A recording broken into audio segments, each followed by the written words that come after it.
গত বছর আমি এক হিন্দু মিষ্টির দোকানদারের লাইভ সরাসরি শুনেছি, সে বলে আমি এক বছরে মিষ্টির দোকানের মাধ্যমে মিষ্টির মাধ্যমে মুসলমানদেরকে 20 কেজি গরুর পেশাব খাওয়াইছি। ময়রার নিজের মুখে লাইভ আমি শুনেছি, মুসলমানদেরকে এক বছরে 20 কেজি গোচনা মিষ্টির মাধ্যমে খাওয়াইছি। মুসলমান একটু কম খারাপ মিষ্টি খাও, একটু ভিতরে বিসিয়ালা শক্ত মিষ্টি খাও, তানাবালি গুড় খাও, তবুও হিন্দুর দোকানের মিষ্টি খাইও না। আর প্রতিবেশী হিন্দু তাকে বাড়ি দাওয়াতও খায় মুসলমান, এরকম মুসলমান আছে না নাই? হ্যাঁ আছে। তোমার বাড়ি কি কোনোদিন কুরবানির সময় তার একটু গরুর গোশত খাতে পারছো?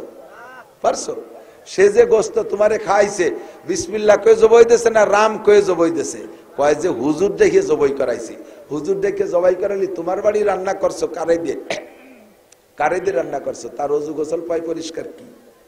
এক কথায় ওই বাড়ি কোনো মুসলমান খানা খাইতে পারে না। পীড়িত সম্পর্ক ভালো, সব ঠিক আছে, কিন্তু এই সব জায়গা পরিহার করে চলবেন।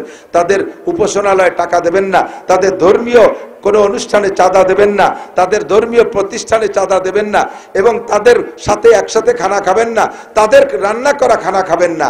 তাদের সাথে কেনা বেচার সম্পর্ক আছে, ব্যবসা বাণিজ্য সম্পর্ক আছে, তাও সাধ্য অনুযায়ী পরিহার করেন। আপনি কেন এত পীড়িত করবেন? খবর নেন তো ইন্ডিয়ার হিন্দুরা, ইন্ডিয়ার মন্ত্রীরা, এমপিরা ঘোষণা দিয়ে দিয়েছে মুসলমানদের কাছে জমি বন্ধক দিবা না, মুসলমানদেরকে জমি বর্গাও দিবা না, মুসলমান কিষেনকে তোমার মাঠে, কামলাকে তোমার মাঠে নিবা না, মুসলমানদের দোকানে কিনা বেচা করবা না, মুসলমান কর্মচারী হোটেলে ছিল, অফিসে ছিল, সবগুলোকে বের করে দিয়েছে, দোকানের থেকে বের করে দিয়েছে। তারা যদি এই আচরণ করে, আমার বাংলাদেশে এত গণপ্রীতির দরকার কি? কথা বল না কেন? আমার কোনো প্রীতির দরকার আছে? অত প্রীতির করে দরকার? তারা আমার মুসলমানদেরকে মসজিদ থেকে লাঠি দিয়ে পিটাই বের করে, আর আমি তার বাড়ি যাব দাওয়াত খাতি। এই প্রীতির দরকার নাই। লাকুম দীনুকুম ওয়ালিয়া দিন, লাকুম দীনুকুম ওয়ালিয়া দিন। তবলিগি যাবেন, দেখবেন তবলিগি গেলে মুরব্বীরা বলে দেয় কোনো কিছু খাইতে মনে চালে বলবেন না। জানা আছে না? তবলিগি গেলে এগুলো বলে দেয় না, কোনো কিছু খাইতে মনে চাইলে বলবেন না, বললে পাবেন না। একেবারে বাস্তব। কিশোরগঞ্জ, গতকালকে কিশোরগঞ্জ মাহফিলে গেছিলাম, কিশোরগঞ্জের পাকুন্দিয়া থানায় গেছি মাহফিল তবলিগে, এক চিল্লা রমজানে। এখন মনে চাইতেছে যে পুরোটাই তো এদিক কাটাইলাম, কিন্তু কাঁঠাল তো খাতি, দুধ তো খাতি পারলাম না। আমির সাহেবরে বললাম, আমির সাহেব সিলেটটা চলে গেলে একটু দুধের জোগাড় করতে পারলেন না? আমির সাহেব বললেন যে ঠিক আছে হুজুর, আপনি নিজেই যান, আর একজন সাথী নিয়ে যান, দেখেন কোন বাজারে দুধ পান। ওদিক বিকেলে বাজারে দুধ ওঠে। 5টা বাজার ঘুরছি, একটা বাজারে 100 টাকা দুধ পেলাম না। দুঃখে জ্বালায় বাঁচিলে যে এদেশে এত দুধ, আর এক বাজারে দুধ পেলাম না। পরে কয়েকদিন পর কাঁঠাল খাতি মনে চাচ্ছে, চিন্তা হলাম যে কইলে তো পাওয়া যায় না, তা কবইলে দেখা যাক দেই কাঁঠাল কিনবা। চুপ করে রয়েছি, সন্ধ্যার আগে 1 মণি 1 কাঁঠাল আইছে, 3 দিন পর্যন্ত খাই সারতে পারি না। যে বিষয়গুলো সমাজে প্রয়োজন, কখনো বক্তারে বলবেন না যে এইগুলো বলে দেন, মনে মনে দোয়া করবেন, দেখবেন প্রয়োজনীয় কথাগুলো এসে গেছে। আল্লাহ তাআলা এই সুন্নতের পর আমাদের আমল করার তৌফিক দান করুক, বলেন আমিন। অনেকগুলো বলছি, কিন্তু মনে আছে অনেকগুলো বলছি, বসার আদব বলছি, বক্তার সাথে সাক্ষাতের আদব বলছি, দস্তারখানের কথা বলছি, মেসাকের কথা বলছি। তবে মেসাকের একটা কথা বাকি রয়েছে, আর দস্তারখানের একটা কথা বাকি রয়েছে। দস্তারখানের সাইজ হবে কতটুক? কমপক্ষে সোয়াত স্কয়ার, সুয়াদ পকেটের নাক মুসা রুমাইল আছে 1 বিঘে থাকেন, তাই থালের তলে বিছিয়ে দিয়েছে। এর মুখ খুললো কন্যা কিনা আবার।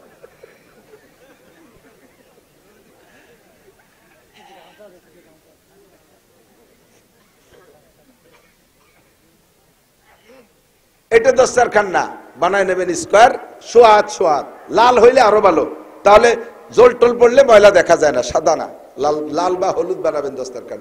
এলো দস্তারখানের মাপ। আর মেসাকের একটা মাপ আছে। মেসাক সকালবেলা ঘুমেতে উঠিয়ে বাগানে যাই, আষ্টাইল বাগান করে কি, এই আষ্টাইল গাছে একটা গাছ সহ উঠইয়ে ডলতি তার হয়েছে, কেমন পুরো বাগান ধরিয়ে নাচ আসছে। মেসাকের সুন্নত আমার দিক তাকান, প্রত্যেকের বিঘেত, এইটা ছোট বিঘেত, বানানোর সময় এই বিঘেতের 1 বিঘেত কট্টুক, একটু উঁচু করে দেখান তো কট্টুক, এই বিঘেত। শাহাদত আঙ্গুলের মাথাতে বৃদ্ধাঙ্গুলের মাথা 1 বিঘেত, ঠিক আছে? আর মোটা হবে আপনার হাতের কেনি আঙ্গুলের এই সাইজ। বানানোর সময় পরে শুয়াইয়া কাবু হয়ে গেলি সেটা ভিন্ন কথা, কিন্তু বানানোর সময় সাইজ। আর তিক্ত গাছের মেশাক হলে আপনার পেট দাঁত সব দিক দিয়ে উপকারী, এই সাইজ। আর ব্যবহারের সুন্নাত ডাইন পাশে এইভাবে খাড়া ভাবে ডলতি ডলতি বাম দিক, আবার ডাইন পাশে ডলতি ডলতি বাম দিক, আবার ডাইন পাশে ডলতি ডলতি বাম দিক, এভাবে 3 বার করা সুন্নাত। তারপর আপনি অধিক করেন, কিন্তু বেজোর করতে পারলে আর এক সুন্নাত হবে। প্রত্যেকটা সুন্নতের ভিতরে সুন্নতের মধ্যে অনেক সুন্নত আছে। আল্লাহ তাআলা আমাদের আমল করার তৌফিক দান করে। সবাই বলি আমিন, সবাই বলি আমিন। আল্লাহ, দুনিয়ায় মানুষ আসার পরে, আসার আগের থেকেই আমাদের পিছনে শত্রু লেগে আছে না নাই? শত্রুর নাম কি? মিস্টার ইবলিস। কি বলেন একটু? খালি ইবলিস না, মিস্টার ইবলিস। দুনিয়াটারে জ্বালাই খাচ্ছে মিস্টাররা। হযরতরা খুব একটা জ্বালাচ্ছে না, মিস্টাররা জ্বালাচ্ছে। মিস্টাররা যদি ধর্মের মধ্যে ঢোকে তাহলে সে ধর্মরেও শেষ করে দেয়। মিস্টাররা ধর্মের মধ্যে ঢুকে, দেখেন এক মিস্টার ডক্টর জাকির নায়েক টেলিভিশনে আইসা ওয়াজ কইরা হাজার হাজার যুবকদেরকে নষ্ট করে ফেলাইছে। মনে করে যে ডক্টর জাকির নায়েকের চেয়ে বড় আলেম নাই। সে যা বলে, আরে কপাল, কিসি তুমি হুজুর, তুমি তো ভাষাই জানো না, গ্রাম্য বাংলায় কথা কও। সে ইংরেজি, অঙ্ক, তারপরে কি কয় আরো বিভিন্ন ভাষা, তৌরাত, জবুর, ইনজিল, কুরআন সব যে ঢেলি দিয়ে পড়ে। আরে দোস্ত, মনে রাখবেন নবী পাক বলেছেন, উনজুর ইলা মান ক্বাল ওয়ালা তানজুর ইলা মা ক্বাল। ওলামায়ে কেরামের কাছে শুনে দেখেন যদি মিথ্যা কথা বলি। নবী পাক বলেছেন, উনজুর ইলা মান ক্বাল ওয়ালা তানজুর ইলা মা ক্বাল। কি বললো তা আগে দেখো না, তা আগে শুনো না। কে বললো তাকে আগে দেখো, কে বললো তাকে আগে দেখো। বলনেওয়ালার ভিতরে যদি সুন্নতের আমল না থাকে, বলা অনুযায়ী আমল না থাকে, ওই বলনেওয়ালার বলা যত সুন্দর হয়, ওর কথার ভিতরে হিদায়েত নাই। আরে বাহ্যিক ভাবে ভালো দেখলেও আন্ডারগ্রাউন্ডে তার মধ্যে অনেক ক্ষতি আছে। 100-র উপরে মিথ্যা মাসলা, ভুল মাসালা বলেছে ডক্টর জাকির নায়েক, 100-র উপরে। এইটা ধরার যোগ্যতা আপনার নাই। আপনি তো দেখতেছেন হিন্দু কালেমা পড়ে মুসলমান হয়ে যাচ্ছে, কাফেররা তার কাছে ঠকে যাচ্ছে। এই ঠকাজিটা বড় কথা না, ভিতরে ভিতরে 1 নম্বর মাল আমার দিক, 2 নম্বর মাল যদি প্রোডাকশন দিতে হয়, 2 নম্বর মাল নিয়ে যদি মার্কেটে ব্যবসা করতে হয়, তাহলে আগে প্রোডাকশন দিতে হবে 1 নম্বর মাল। কোনো কোম্পানি টিকে যাইতে হলে আগে 1 নম্বর মালের প্রোডাকশন দিতে হবে।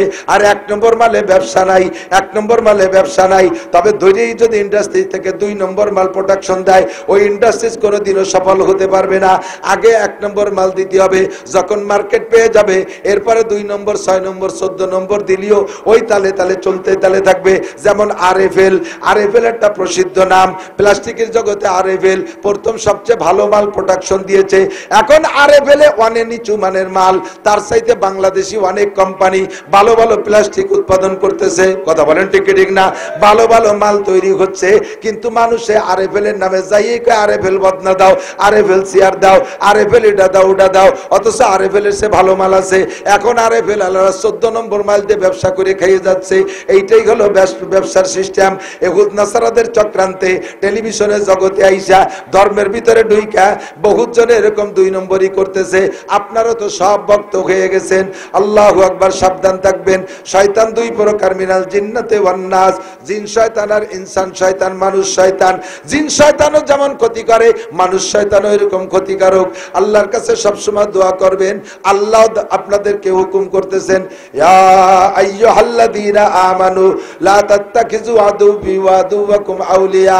হে আমার অন্ধ জগতের অটল বিশ্বাসী পাগলরা, জীবনে কোনোদিন আমার শত্রু আর তোমাদের শত্রুদেরকে বন্ধু বানাবা না। আমার শত্রু তোমাদের শত্রুরে বন্ধু বানাবা না। তোমাদের শত্রু শয়তান তোমাদেরকে জান্নাত থেকে বের করে দিয়েছে, তোমাদেরকে জান্নাত থেকে বের করে দিয়েছে। জোরে বলেন কে? আমরা ছিলাম জান্নাতে। কোন জায়গা ছিলাম? জান্নাতে ছিলাম। আব্বাজি যদি আদম আলাইহিস সালাম, মা হাওয়া আলাইহিস সালাম যদি জান্নাতে থাকতেন, তাহলে আমাদের সকলের জন্ম হতো জান্নাতে। ওই দুইজনে বের করছে, মানে আমাদেরকে জান্নাত থেকে বের করে দিয়েছে। তাহলে শয়তান আমাদের চিরশত্রু, আমাদেরকে জান্নাত থেকে বের করছে। আর আল্লাহ কয় মানব জাতি আমার শত্রু, মানুষের মধ্যে আছে আমার শত্রু।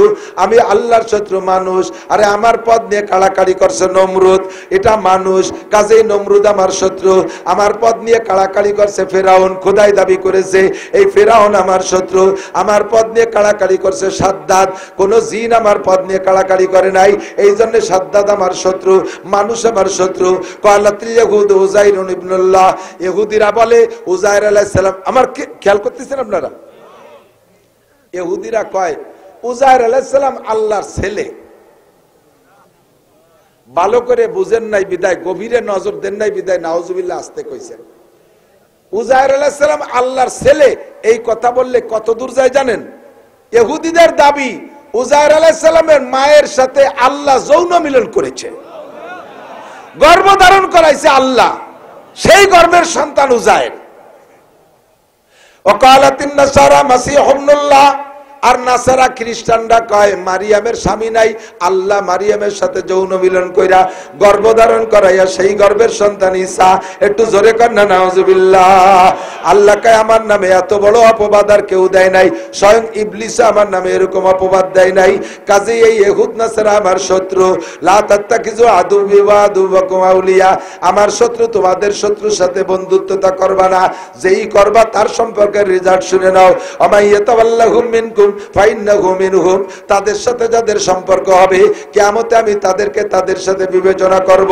মুসলমান যদি হিন্দুর সাথে প্রীত রাখো, মুসলমান যদি ইহুদিদের সাথে ভালোবাসা রাখো, খ্রিস্টানদের কালচার তোমার ভালো লাগে, আরে খ্রিস্টানদের পোশাক ভালো লাগে, খ্রিস্টানদের দাড়ি কাটার স্টাইল তোমার ভালো লাগে, খ্রিস্টানদের কাটিং এ চুল কাটা তোমার ভালো লাগে, তুমি খ্রিস্টান মুখে না হইলেও, তার সাথে একসাথে চলাফেরা না করলেও মিডিয়ায় দেখা তার কালচার তোমার ভিতরে আনতেছো, তার পোশাকে তুমি সজ্জিত হচ্ছ, তার স্বভাবে তোমার স্বভাব তৈরি করতেছো।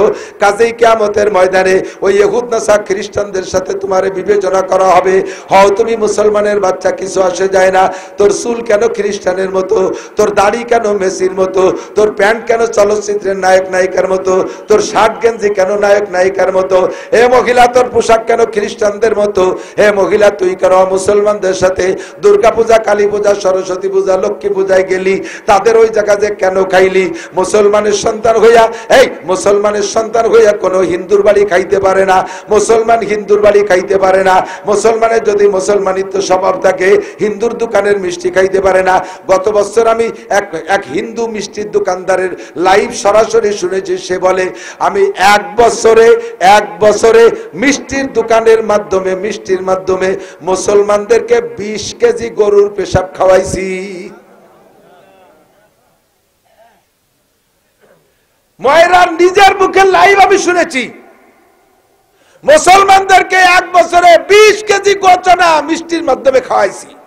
মুসলমান একটু কম খারাপ মিষ্টি খাও, একটু ভিতরে বিসিয়ালা শক্ত মিষ্টি খাও, তানাবালি গুড় খাও, তবুও হিন্দুর দোকানের মিষ্টি খাইও না। আর প্রতিবেশী হিন্দু, তাকে বাড়ি দাওয়াতও খায় মুসলমান, এরকম মুসলমান আছে না নাই? হ্যাঁ আছে। তোমার বাড়ি কি কোনোদিন কুরবানির সময় তার একটু গরুর গোশত খাতে পারছো? সে যে গোশত তোমারে খাইছে, বিসমিল্লাহ কয়ে জবাই দিয়েছে না রাম কয়ে জবাই দিয়েছে? কয় যে হুজুর দেখে জবাই করাইছি। হুজুর দেখে জবাই করালি, তোমার বাড়ি রান্না করছো কারে দিয়ে রান্না করছো? তার ওযু গোসল পায় পরিষ্কার কি? এক কথায় ওই বাড়ি কোনো মুসলমান খানা খাইতে পারে না। পীড়িত সম্পর্ক ভালো, সব ঠিক আছে, কিন্তু এই সব জায়গা পরিহার করে চলবেন। তাদের উপাসনালয়ে টাকা দেবেন না, তাদের ধর্মীয় কোনো অনুষ্ঠানে চাঁদা দেবেন না, তাদের ধর্মীয় প্রতিষ্ঠানে চাঁদা দেবেন না, এবং তাদের সাথে একসাথে খানা খাবেন না, তাদের রান্না করা খানা খাবেন না। তাদের সাথে কেনা বেচার সম্পর্ক আছে, ব্যবসা বাণিজ্য সম্পর্ক আছে, তাও সাধ্য অনুযায়ী পরিহার করেন। আপনি কেন এত পীড়িত করবেন? খবর নেন তো ইন্ডিয়ার হিন্দুরা, ইন্ডিয়ার মন্ত্রীরা, এমপিরা ঘোষণা দিয়ে দিয়েছে মুসলমানদের কাছে জমি বন্ধক দিবা না, মুসলমানদেরকে জমি বর্গাও দিবা না, মুসলমান কিষেনকে তোমার মাঠে, কামলাকে তোমার মাঠে নিবা না, মুসলমানদের দোকানে কিনা বেচা করবা না, মুসলমান কর্মচারী হোটেলে ছিল, অফিসে ছিল, সবগুলোকে বের করে দিয়েছে, দোকানের থেকে বের করে দিয়েছে। তারা যদি এই আচরণ করে, আমার বাংলাদেশে এত গণপ্রীতির দরকার কি? কথা বল না কেন? আমার কোনো প্রীতির দরকার আছে? অত প্রীতির করে দরকার? তারা আমার মুসলমানদেরকে মসজিদ থেকে লাঠি দিয়ে পিটে পিটে বের করে, আর আমি তার বাড়ি যাব দাওয়াত খাতি। এই প্রীতির দরকার নাই। লাকুম দিনুকুম ওয়ালিয়া দিন, লাকুম দিনুকুম ওয়ালিয়া দিন।